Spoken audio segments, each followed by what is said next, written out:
It is the mark of an intelligent mind to be able to entertain a thought without accepting it.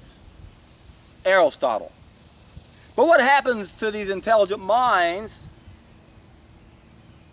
when they're asked to entertain a thought about something they love? And they run to denial to protect those pleasures.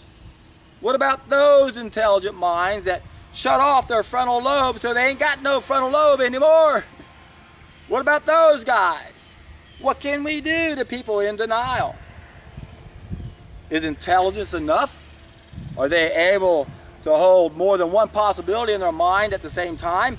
If that other possibility means they got to give up something they love?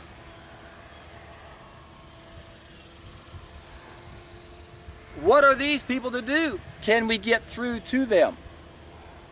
I've talked about this study many times. It was published online October 9th, 2011, and they called it Unrealistic Optimism.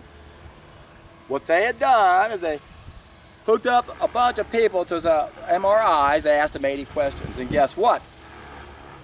When they were presented with an idea they had to entertain, they didn't want to entertain, they shut off their frontal lobe. They had a mental processing error.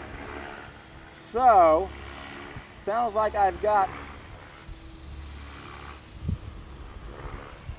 a drone over there, or someone flying one of those helicopters. I had a guy out here earlier flying an electric airplane. That held me up a little bit.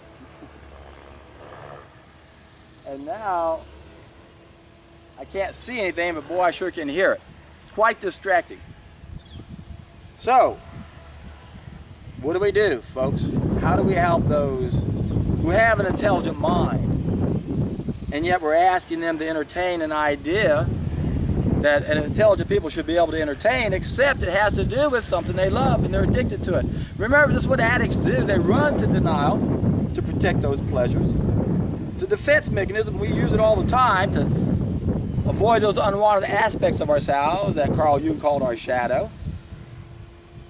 But the main way it's getting to us now is we're not able to process this information. Imagine typing into the keyboard of a computer, instead of hitting the enter button, you hit the delete button. In effect, this is what happens even if you have an intelligent mind. I see it. There it is, yep, it's a helicopter. You can see it in between that little gap there to the left, right above that tree. So, is there anything we can do for these people? Can we challenge their intellect? Now, I'm just thinking out loud now, because I think about these things all the time. Surely an intelligent person that has the ability to hold more than one possibility in their mind at the same time should be able to embrace this.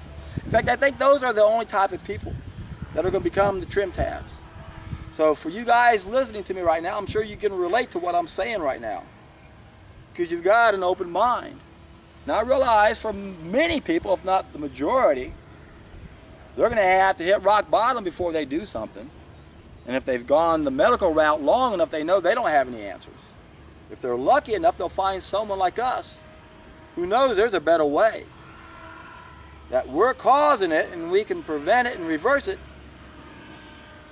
if we're willing to take responsibility and not shut off that frontal lobe so we can get that knowledge we need and prove this to ourselves. So, how many people do you know that pride themselves on their intellect? Throw that at them. If you're really as smart as you think you are, you'll at least consider a raw vegan diet before you poo-poo it.